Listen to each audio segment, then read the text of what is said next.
Ciao a tutti ragazzi, vi saluto, mi chiamo Mor e vi sto parlando da Torino. Praticamente oggi faremo chiarezza riguardo la legge Cura Italia e il decreto di rilancio, che sembra che alcuni non hanno ancora capito chi deve fare la domanda e chi non le deve fare. Pertanto sta sul fatto che dobbiamo spiegare praticamente quelli che devono fare la domanda e quelli che non li devono fare. Quello che viene rinnovato automaticamente e quelle che,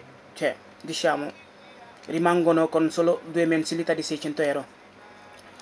salaamaaleykum mbokki taalibe yi maa ngi leen di nuyu di leen ziar bu baax a baax alors tey nag dañuy def benn vidéo bu gaaw rek leeral mbokki taalibe yi parce que dafa bëri ñu ma ciy laaj tamit pratiquement leeral nañ ko ci vidéo yu bëree bëri jëm ci li ñuy wooyee la legge Cura Italia bi indi woon bonus 600 euros yi ak il decreto di rilancio ñu wax leen tuuti différence bi ak lañ moo fi changé.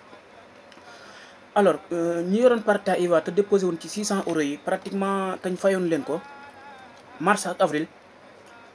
ñooñu il faut que ñu mën a démontrer perdita di 33% ci seeni facturation. alors bu fekkee mënuñu ko rek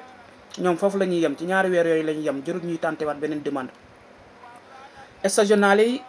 ñi jotoon mars ak avril ñooñu bonus bi c'est automatique jërul ñuy defaat beneen demande dañ leen koy accréditer c'est automatique. ak ñi ñuy wooyee donc contrat ak collaborazione continuativa muy ko ñooñ tamit c'est automatique jëru ñuy defaat beneen demande bi ñu defoon bañ fayal leen ko avril ak mars rek moom mooy valoir pour ñu fayal leen ko incha allah.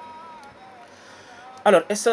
opéra yi nga xam ne ñoom ñoo nekkoon secteur agricole ñoom ñaari weer lañ leen fayeen muy 600 euros ak 500 euros ñoom foofu lañ jam. alors il decreto di rilancio bi mu ñëwee avril daf ci dolliwaat beneen ay yeneen secteurs yoo xamante ni donc bokkuñ ci woon mu ñu liggéeyoon stagionale daaw te defoon lu ñuy wax intermittente contratto a chiamata ak lavoratori autonomi occasionali ak ñu ñuy woy donc incaricati alla vendita porta a porta. alors ñooñu lañ ci dolliwaatoon te ñooñu tamit depuis fin mai IMS lancé woon na plateforme bu ñuy defee demande bi. donc benn demande boobu rek bu ñu ko defee moom mooy valoir pour ñu fay leen ko pour ñetti weer yi ma fàttali ne ñooñu duñu am bonus 1000 euros bi mais dinañ am 600 euros mooy contrat intermittente yi incaricati alle vendita porta a porta lavoratori autonomi et waaw ñooñu donc 600 euros boobu la loi bi wax ne donc moom la leen di fay pour 3 mois muy mars avril ak mai. donc defoon nañ demande bi ku ci defoon demande bi rek demande boobu mooy valoir ku defutoon demande ba tey te nekkoon secteur boobu am nga droit def demande bi ci site IMS bi donc mën nga dugg ci plateforme pour def ko pour mu gaaw nga mën a am paiement boobu. ñu fàttali rek ne stagionale yi jarul ñu defaat beneen demande c'est automatique ñu yor contrat collaborazione continuativa aussi jarul ñu def beneen demande c'est automatique. alors leneen liñ ci dool rek mooy pratiquement boo xoolee bonus 1000 euros bi ñuy laaj réduction de reddito et tout boo xoolee ñu bëri ci commerçanté yi ak ñiy def artisan yi dañ leen ci exclure pourquoi parce que sûrement donc comme ni ñu exclure woon ñi nga xamante ni ñoo laajoon 600 euros yi rek te binduwuñu woon ci gestione separata IMS wala donc ñu bindu ci gestione separata AGO donc ñooñu daal ñooy ñi nga xamante ni ñoom ñoo war a defaat demande bi ak ñi ko wërte defaat. ñu leeral rek ne demande bi képp ku ko defutoon mooy jëm ci secteur bi mujj buñ ci dolli mën nga koo def parce que soo duggee ci plateforme bi donc mën ngaa def demande bi comme ni nga ko bëggee. ñi nga xamante ne bi donc dugaluñ ñu woon ci 1000 euros bi parce que amuñu réquisites yi waxoon nañ ne tamit ñoom am na beneen fonds boo xamante ne bi agenzia dell'entrata moo ko géré ñu koy woowee donc fondo perduta mën nañ dugal loolu bu ñu demee renseigné wu ci CAF yi wala dara mën nañ ko dugal mën nañ am réquisite donc pour ñu mën leen jox 1000 euros boobu mooy borom partita IVA yi ñi nga xamante donc ñoom ñoo yoroon li ñu wooyee autonomie. loolu lañ bëggoon a leeral tey mbokki taalibe bi pourquoi parce que bëri na ñu bëree bëri ñu ciy woo di ñu ci laaj. alors képp koo xamante ni partita IVA nga yoroon te nga jotoon mars ak avril boo mënta démontrer rek perdita di 33% jëm ci say reddito jërul ngay def demande parce que boo ko defee tamit duñ la ko jox. alors demande bi boo ko defee IMS daf koy envoyé agenzia dell'entrata ñoom ñu def ay vérification parce que comme ñoom ñoo yor partita IVA yi xam nañ donc partita IVA bi li mu déclaré ak li muy gagné et tout donc boo amul réquisite rek jëru nga koy tenter pourquoi parce que duñ la ko jox. alors parce que ñun dañuy yor licence mais tàmmuñu facturation donc duñ def ay facturation duñ téye contino buñ jëndee duñ téye contino wala donc buñ ciy liggéey tamit la majeure partie des gens donc duñ def facturation moo tax muy difficile ci ñoom ak 90% pour ñu jot ci du yomb. mais ku ci mënta jot rek mën nga dem nga dugal lu ñuy woowee donc fondo perduta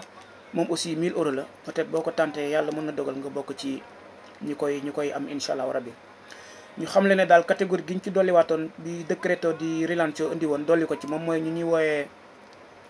intermittente mooy contratto a chiamata te nga liggéeyoon ci stagionale daaw bi ak kii def lavoro autonomi ci liggéeyal boppam pas mu yor partita IVA mais mu yor partita pare bindiwut fenn di def lavoro autonomi ci contrat bu jaar yoon tamit mën na ci bokk. ak occasionale yi ñi nga xamante ni donc dañ leen di woo ci yenn période yu gàtt ñuy liggéey ñooñu aussi mën nañ ko dugal ak ñi ñuy wooye donc vendita incaricati alle porte ñooñu aussi tamit mën nañ koo dugal. alors xanaa leneen liñ ci dolliwaat rek moom mooy plateforme bi depuis le 31 mai pour ñu ci dolliwaatoon ñoom mën nañ dugg ci biir site bi pour defal ko seen bopp bu fekkee depuis loolu defuñu ko donc ku am requisite rek dugg ci biir mën nga ko defal sa bopp. leneen luñ ci dolliwaat mooy depuis tey jii nii ci le 1er juillet alors am na lu dugg lu bees lu ñuy wooye donc cento euro in più nella busta paga. xam ngeen ne amoon na loi bi bu nekkoon fii nii en Italie te Matteo Renzi tegoon ko fi muy 80 euro nella busta paga mooy 80 euros yu ñu doon teg ci busta paga yi donc ça passe de 80 à 100 euros. pratiquement mën nañ la donc bonus Renzi existé tout léegi jóge na ci 80 euros jàll ci 100 euros à partir de tey la nekk en vigueur 1er juillet ci busta paga yi jëm ci opéra yi. ñu fàttali foofu it critères yi mooy ki koy am nella busta paga mooy ki nga xamante ne bi au moins am na coût annuel c'est 26 ba 28 000 euros.